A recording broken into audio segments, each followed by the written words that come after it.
Oh, bakit tulala ka dyan? Fedex, Ano ba naman ginawa mo sa akin? Paano kung di matutulala? Tingnan mo. ano yan? Ano yan? Pineapple juice. Ano? Pampababa ng tama? Oo. Sama mo ako dito sa Philippine Art Center. Tara, Malapit, tara.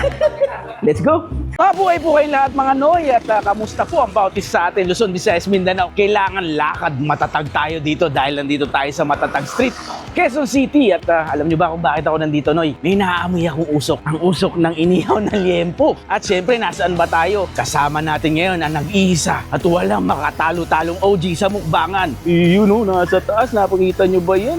Kuya Jigs Bulalo. Ayan, syempre, Noy. Ito pala yung naaamoy ko. Liempo. At napalitaan ko, ang liempo daw dito ay only for 350 pesos. Talagang sold na sold ka na. Mood pa doon, meron pa silang ibang mga budget meals na talaga nga namang magugustuhan mo. Bulalo, crispy pata, inasal, at sandamakmak na kanin. Dahil nga dito, only ang kanin, only pang sabaw. Yun, Noy, napanood nyo naman siguro. At yan nga, makakasama nga natin yung nag-iisang grabe. Pag sinabing mukbang, talagang ito po yung sumasakol, no?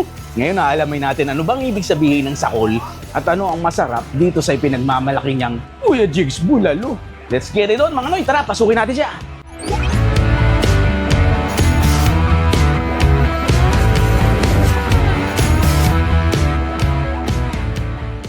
So, ako nga pala si Kuya Jigs, aka Jigs TVE, isang mukbanger, OFW din ako dati. Ngayon, awa ng Diyos, nagkaroon tayo ng maliit na negosyo. Kumbaga, bunga nung ating mga pinaghirapan. Bukod kasi dun sa pagiging OFW ko noon, parang mas gusto ko nang tumigil sa Pilipinas. Pinalad tayo dun sa vlog, and then ngayon, eto yung negosyo naman, ang aking sinusubukan. Sana palarin din tayo katulad nung ating naging kapalaran sa pagbablog. Dahil sa pagbablog, hindi ko naman masasabing very successful, pero nakilala ako. So ngayon, gusto ko naman magpakilala as entrepreneur. So itong Kuya Jigs, isa ako sa may-ari nito. Tinayo namin ito, as in, maliit lang naman yung puhunan nung kami magsimula. And then utay-utay namin dinadagdagan. Sa pamamagitan nitong restaurant na tinayo ko, ngayon, may ipatikim ko na yung mga minumukbang ko ng mga putok-batok. Kasi lahat ng naririto is yung mga pumutok sa videos ko. Katulad ng crispy ulo.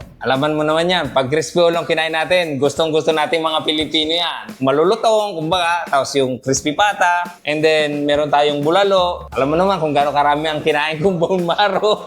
Nung panahon na yun na tayo nagpapakilala sa vlog, kinain ko doon, siguro may 7 kilo. Yun yung isa sa nagpumutok din sa atin. So yan, yun yung isinama natin dito sa ating restaurant. Tapos meron tayong bagnet, siyempre malutong din yan, gusto din natin yan. And then meron tayong inasal, ngayon meron kaming inihaw na liempo. So yung inihaw na liempo namin, kumain ka hanggang gusto mo sa napakababang presyo, 350 pesos. Ganon din naman yung mga crispy ulo namin, crispy pata, napakababa din naman. Pag kayo yung mga group, ano yan, swak na swak sa inyo.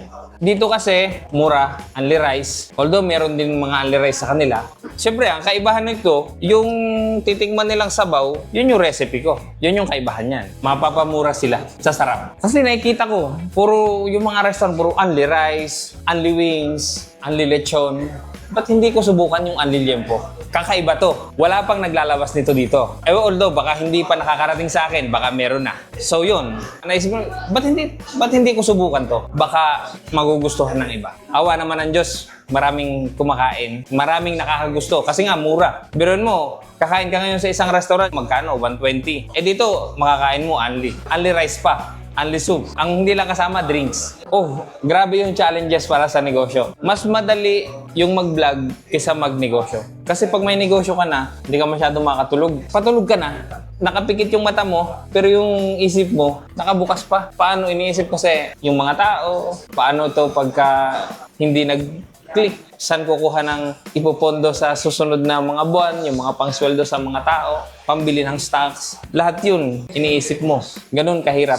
And then, itong last month, pumutok yung gera, di ba? So, lahat ng negosyo, ito talaga, almost 60% yung dinown. So, ngayon, awa ng Diyos, nung bumalik yung diesel sa mababang presyo, yan, umaangat na ulit siya. Sa mga pupunta, bukas kami araw-araw, Lunes hanggang Linggo. Bukas kami ng alas 10 ng umaga hanggang alas 12 ng hating gabi. At located lang kami dito sa 150 Matatag Street, Barangay Central, Diliman, Quezon City. Landmark namin, Quezon City Hall, likod lang kami. Sa mga gustong pumunta rito, ayan, punta lang kayo dito sa Kuya Jigs. Kung gusto nyong matikman yung aming mga malaputok ugat na pagkain dito. Sigurado, pag mahina-hina yung ano mo, kailangan magbaon kayo ng amlodipine para makontrol yung inyong alta presyon. Yun na!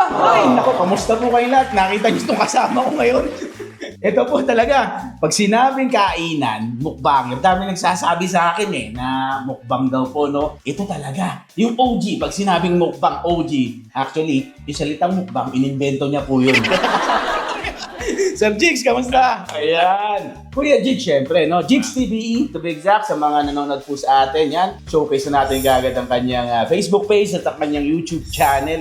Oh, grabe. Nung pandemic times, no? Maramang napapanood nyo. Since pandemic yan. Tama, no? Ay, mga era po na nagmumukbang sila po yan. At kami naman po nung time na yun, nagluluto-luto, no? Ayun. At isa sa pinangarap kong makakulab nung time na yon, kayo. Kaya, nako, nag-iisipan namin yun kasi mukhang hindi namin kakayanin. Napakalakas yung kumain nito, grabe. Kaya nandito nga po tayo ngayon sa Kuya Jigs Bulalo. Nako, no? Isa sa mga nakikilala po dito pagdating sa bulalo at sari-saring mga pagkain na kung saan ito po mga menu na kinakain po natin ngayon dito sa Kuya Jigs ay galing po sa mga videos na nilalabas ng Kuya Jigs, no? Siyempre, no? Dito po ito sa 150 Matatag Street, Barangay Central, Diliman, Quezon City. Ang aming landmark ay Quezon City Hall, sa likod lang. Naku, matatag na matatag. Nakapang mahabaan to. Sir, Matatag ka ba? yun ang problema ko. Actually, kanina pa po ako kinakabahan at nag-iisip. Sabi ni Kuya Jig sa akin ay ilang liempo daw kanina nag-iihaw siya. Sabi ko, kalahati nga lang eh. Parang sa kanya bitin eh. Salang na muna, salang to sa ihawan eh. 6 lang tong nilagay ko. 6 lang daw ha. Tinan nyo 6 naman lang. ha. Uy, Papakita ko sa kung gaano kalutong. pinapalo-palo mo din ng Oh. kutsara to ha. Ang kutsara plastic pa. Plastic yan. Tutusok natin. Sus Mariosep. Mutunog oh. Oh, gaano kalambot. Rinig nyo ba yun? Oh? Ay, ang ganda ng itsura po ng pagkakaluto. Ayan oh. Wow. Juicy loob niyan. Crispy pata. Crispy pata, 850 pesos. May kasama siyang 4 na soft drinks, Yun oh. 4 na rice, good for 4. Only soup. Package pala yan. Yes. Pwede ito sa mga group na pupunta rito. Yeah. Alam niyo po ito na, pasilip po sa likod namin. This is the dining area. So, par Kuya Jigs, ilan ang nakakasya rito? Kasi dito mga 40, 35 po. Biyakin na muna natin to bago natin Sige. biyakin yung iba pa. Sige. Sige ha, pakita Do the natin. honor, Kuya Dex. Okay, salamat. Tignan niyo yung lutong na yan, no? Wow. Hindi po. Napakalambot nga naman, no? Kuya Dex, ang bagal mo. Natatakam na ako. Grabe. Pinipigilan ko po eh. Hindi mo pala sanay ng ganun to. Talagang pag sinabing kain, banat, cheers! Cheers! Yun, no? Ay, ang lasa. Ang lambot. Ay. Napakalambot ng kanya. Ang sausawa po nito. Special source yan, Kuya Dex. Gawa ko yan. Ito din yung ginagamit mo sa mga mukbang mo, no? Yan. Yun. Tama. Napapansin ko po, kung napanood nyo si Kuya Jigs before, siya yung kilalang bumanat ng cobra. Alam niyo, pinanood ko siya ng takot ako eh. 6 na cobra, Balot. tapos 6 na balot. Grabe. Sausawan natin, subukan natin ha. Special sauce. Care of Kuya Jigs. Yeah.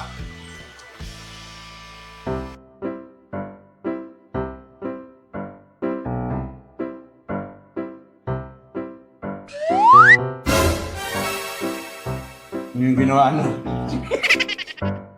Nanood na lang po. Abay tayo yung ginawa. Surrender po tayo sa ganun. Hindi natin kaya yun. Iba talaga to. Mukbanger po ito. Grabe ito. Ginanyan yung kanin eh. Ginanon lang. Pwede. Dalawang kagat lang yung kanin. Dalawang banat mo lang pala yan. Dalawa lang. Hindi ka gumagamit ng kutsara pag kumakain. Hindi. Kaya nga sakol, Kuya Dex. Ayun ba ang ibig sabihin nun? Ito yung sakol, ito. Isang sakol. Ayan. Yan. Isang Salitang sakol, Batangas. Batangas. Yung pala yun ha. Isang sakol, tapos yung subo.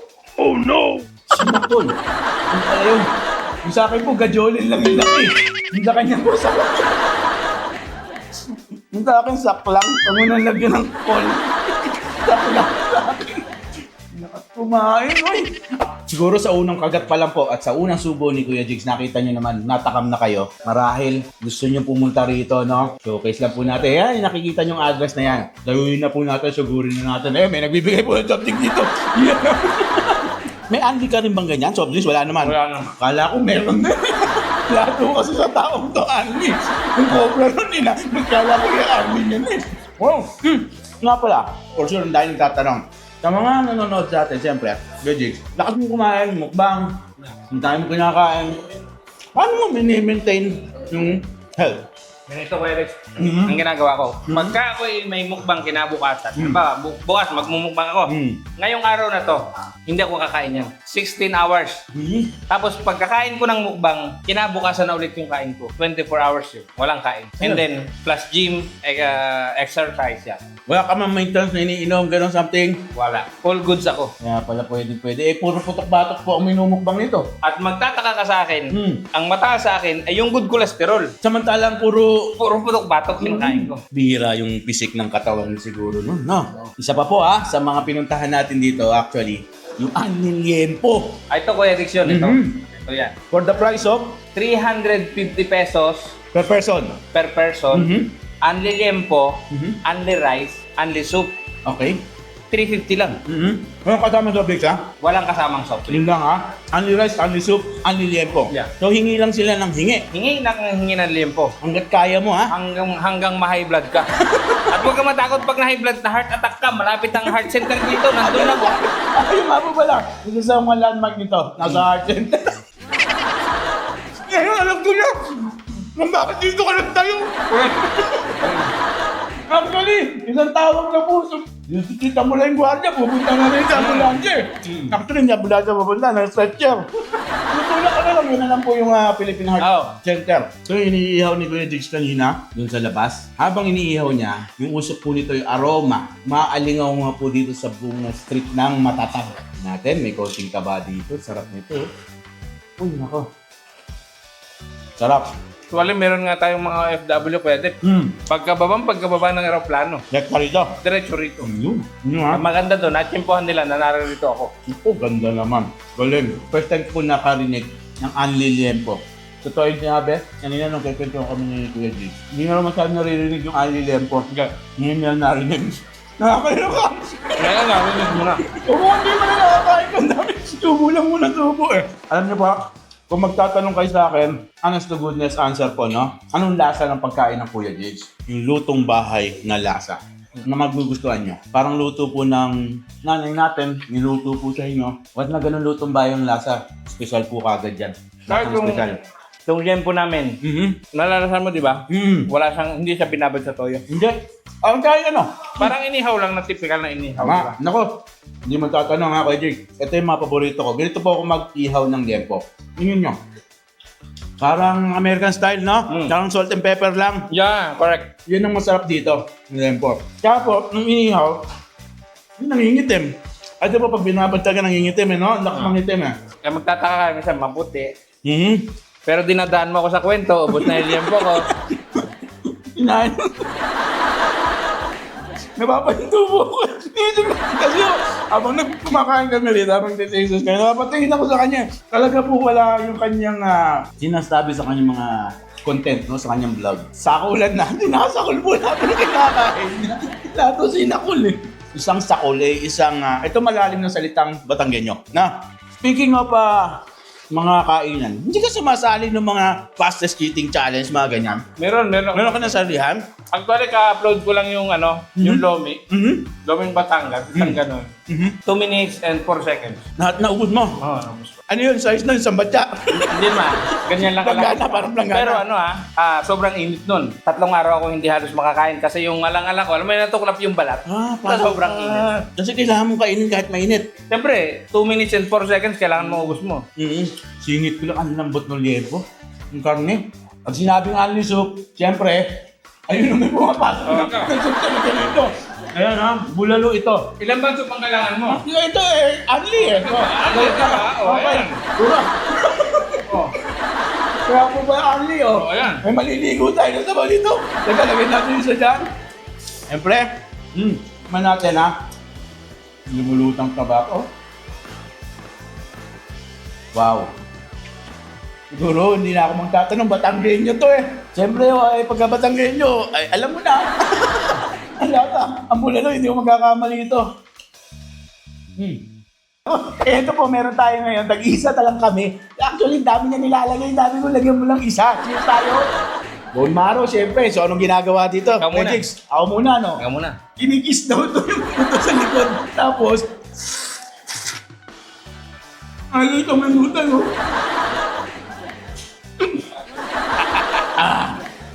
7 kilo kinain niyang ganito. Wala pa namang nailaw, Kuya Dex. Okay pa. Wala pang nailaw. Parang gusto naman ba sa ilong ko? Bone marrow. Ay, siya nga, banatan mo.